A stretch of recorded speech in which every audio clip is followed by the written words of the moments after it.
Hey guys, it's Monique Rochelle. Welcome back to my channel. If you are new, go ahead and click that subscribe button. And so today I wanted to do a story time because this just happened and it was legit crazy. So I don't know what that noise was. Let's get into it. All right, so last summer I went to Vegas with my parents, my aunt and my uncle and my two cousins. It was supposed to be a chill trip because I had just gone to Vegas like a few months prior with my cousins. So I was just going to hang out, eat good food, chill with my parents. So one night my cousins and I decided to go to Dre's nightclub, and I normally don't go out, but I was like, what the heck, I'll just entertain them, or they entertained me actually. But we ended up going to Dre's and I was dancing with my cousin.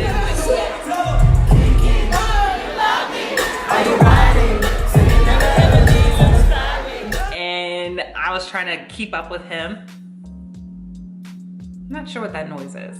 Anyway, we were on the dance floor and you know, I was dancing, but I was like, okay guys, I'm just gonna go to the bar really quick. I'm thirsty, I need some water. I'll be right back. So I go to the bar and you know, I asked the bartender, I was like, can I get a glass of water? And he was like, $11. No, sir, I just need a glass of water. And he was like, $11.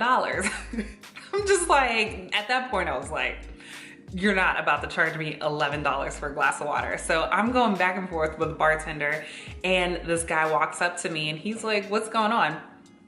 And I was like, they're over here trying to charge me $11. Can you believe that? Blah, blah, blah. And he's just laughing at me.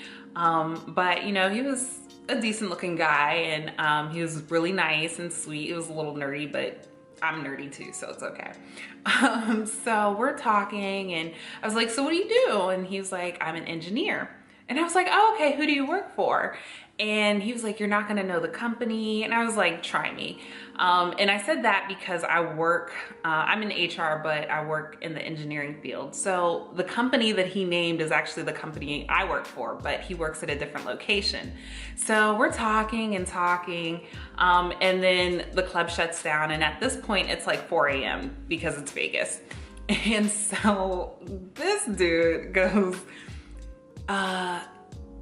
so you want to get a room together? Sir, I don't know you. So no, I will see you later if it's meant to be. Like, you're gonna ask me if I want to get a room with you? No, I'm sorry. So I was in Vegas, I think 3 or 4 more days. So at night he would kind of text me to see if I was out, and I usually wasn't. I was in bed, but he would text me like around like midnight, you know, 1 a.m., 4 a.m. and I'm not answering at that time. So I didn't see him in Vegas. And then fast forward, that was in July. So fast forward to January, I get a text message at like 4 a.m. And he was like, hey, I just saw you out. And I responded the next morning. I was like, I wasn't out, I was in bed. And I was like, that's so weird, he's always out. All right, so fast forward now to the end of February. I had just gotten home from work and I was on Instagram and I started scrolling, you know, I'm just scrolling like everybody does. And I see a post on the Shade Room, and it said wanted for the kidnapping of this 23-year-old girl. So if you've gotten to this part of the story, and if you follow Shade Room, you probably know who I'm talking about. So I'm like, I know him. First of all, he works at my job. Second of all, he hollered at me in Vegas. So I'm like, oh my gosh. So the first picture I saw, it was wanted. And then I think the next day they had arrested him. And come to find out, he met a young lady at a bar. They have surveillance of the two walking to his car. And then it normally takes an hour to get from Boston to Delaware. And then when they get footage, because they ran his plates, when they got footage, he was like dragging her into his apartment. And when I'm just reading like the news cycle and the news stories and everything, I was just like, oh my gosh. They ended up catching him in Delaware. Okay, he's from Rhode Island, sorry, Boston, Rhode Island. They ended up finding him in Delaware. When they pulled him over, he just said, she's in the trunk. So this kid murdered that girl and put her in a suitcase in a trunk. And I was just thinking back on like all of the dumb things that I've done in my life, like just straight up dumb things.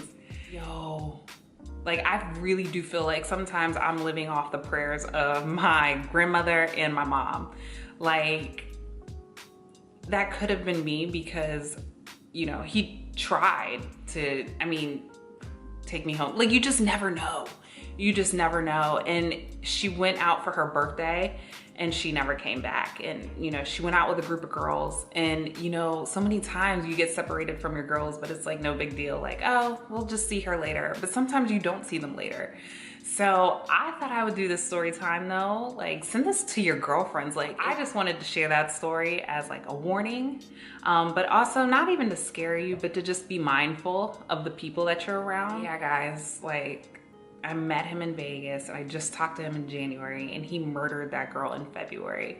And you know, he works in my job. Like I'm in government contracting. So just, he looked like a straight-laced guy.